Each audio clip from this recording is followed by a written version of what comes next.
नमस्कार दोस्तों, देखिए तारीख थी 30 जनवरी 1948 की।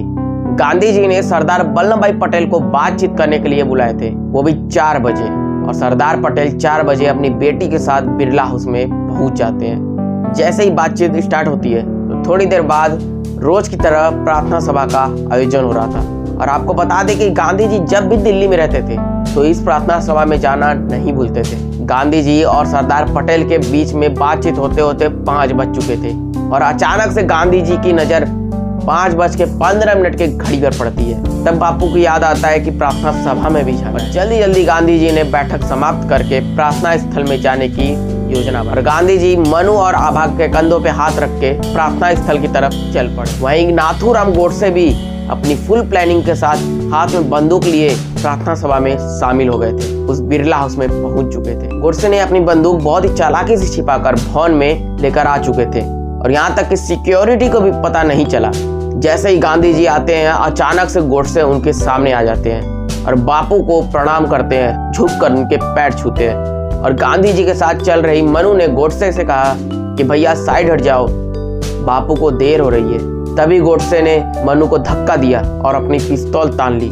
गांधी जी कुछ समझ पाते तब तक गोडसे ने एक के बाद एक करके 3 गोलियां उनके सीने में उतार दी और गांधी जी वहीं गिर पड़े। और यह भी कहा जाता है कि नाथूराम गोडसे ने गांधी जी को मारने के बाद भागे नहीं, बल्कि अपने आप को खुद को वहीं पर सरेंडर कर दिया तथा भीड़ ने गोडसे को मारना भी शुरू कर दिया था। ऐसे में पुलिस आई और गोडसे को गिरफ्तार कर लिया गया।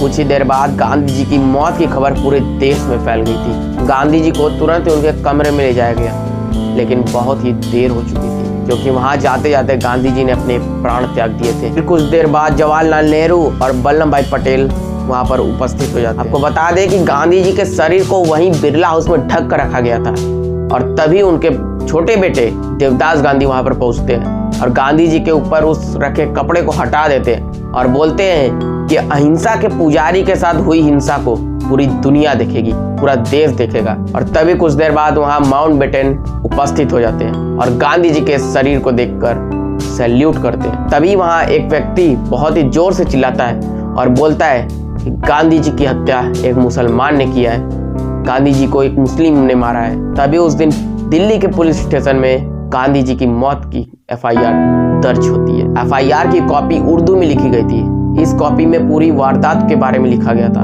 गांधी जी की हत्या के बाद इस मुकदमे में करीब 8 लोगों को आरोपी बनाया गया, जिसमें से 2 लोगों को उच्च न्यायालय ने बाद में छोड़ भी दिया था और बचे लोगों को उम्र कैद की सजा सुनाई गई थी। जबकि नाथूराम गोडसे को 8 नवंबर 1949 को फांसी की सजा सुना दी गई थी। आपको बता दें कि 15 नवंबर 1949 को अंबाला के सेंट्रल जेल में नाथूराम गोडसे की फांसी होनी थी।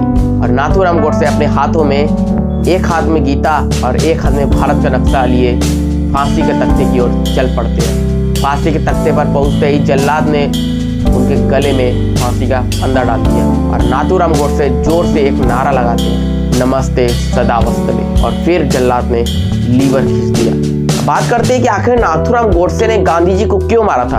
आखिर नाथूराम गोडसे की दुश्मनी क्या थी गांधी जी के साथ। दोस्तों, नाथूराम गोडसे एक संघ विचारधारा को मानने वाला था। आपको बता दें कि नाथूराम गोडसे ने अपना गुनाह कोर्ट में खुद ही स्वीकार कर लिया कि उसने ही गांधी जी को मारा है। नाथूराम गोडसे का कहना था कि जब अंग्रेज के दिग्गज नेता देश के बंटवारे के लिए गांधी जी की सहमति से चल रहा था, उस देश का जिसे हम पूजते हैं, मैं उसी समय गुस्से से उबल चुका था और मेरा किसी के प्रति कोई दुर्भावना नहीं है और उनका हर फैसला मुसलमानों के ही पक्ष में था। लेकिन उसी समय मैं देख रहा था कि इनकी सारी नीतियां गांधी जी की मौजूदगी में थी। मुस्लिम तुष्टीकरण के बाद भारत माता के 2 टुकड़े कर दिए गए। उन्होंने कहा कि गांधी जी अपने कार्य में असफल हो गए और वो बोलते हैं कि मैं कहता हूँ कि मेरे द्वारा चलाई गई गोलियां उस इंसान को लगी जिनकी वजह से करोड़ों हिंदुस्तानी को बर्बादी ही मिली। उन्होंने कहा कि मैं अपने लिए माफी की गुजारिश नहीं करूंगा, मैंने जो किया मुझे उस पर गर्व है। दोस्तों, इसका साफ पता चलता है कि गोडसे